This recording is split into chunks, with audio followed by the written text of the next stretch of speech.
पारुल ने अपने पति को गहरी सोच में डूबा देखकर पूछा कि क्या कोई परेशानी है। पति महाशय ने शायराना अंदाज में जवाब दिया कि मैं और मेरी तन्हाई अक्सर यह बातें करते हैं कि तुम होती तो ऐसा होता, तुम होती तो वैसा होता, और अगर तुम ना होती तो मेरे पास बहुत पैसा होता।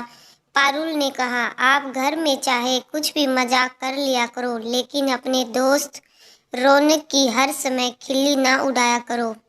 अभी तक वह आपके हर मजाक को नज़रअंदाज करता रहता था, लेकिन आज जब आपने सबके सामने उसकी खिल्ली उड़ाई तो वह नाराज हो गया। पति महाशय बोले कि अब यह फालतू की बातें छोड़ो और जल्दी से मेरी तैयारी करवा दो, क्योंकि फ्लाइट जाने में थोड़ा ही समय बचा है।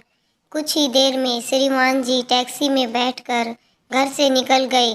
पारुल ने एक बार फिर से कहा कि हवाई जहाज में बैठने से पहले एक बार फ़ोन जरूर करना। जैसे जैसे समय बीत रहा था, फ़ोन न आने के कारण पारुल की घबराहट बढ़ने लगी थी।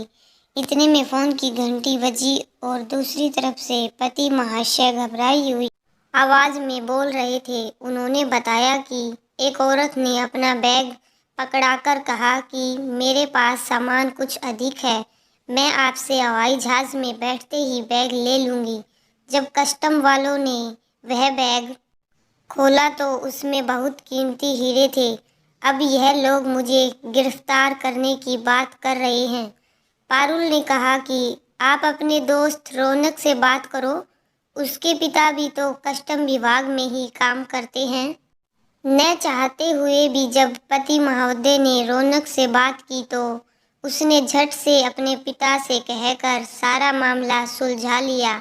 यह खबर सुनकर पारुल ने भी राहत की सांस ली। साथ ही पारुल ने अपने पति से कहा, हम लोग बोलना तो खूब जानते हैं, मगर कब और क्या बोलना है यह हम में से कम लोग ही जानते हैं।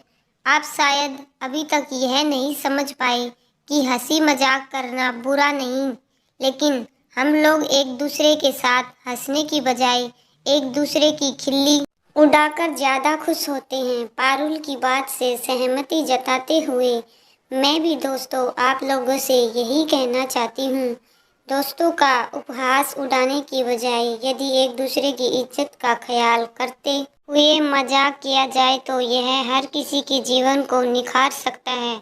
दूसरों पर हंसना बुरी बात है, क्योंकि कल तुम पर भी कोई हंस सकता है।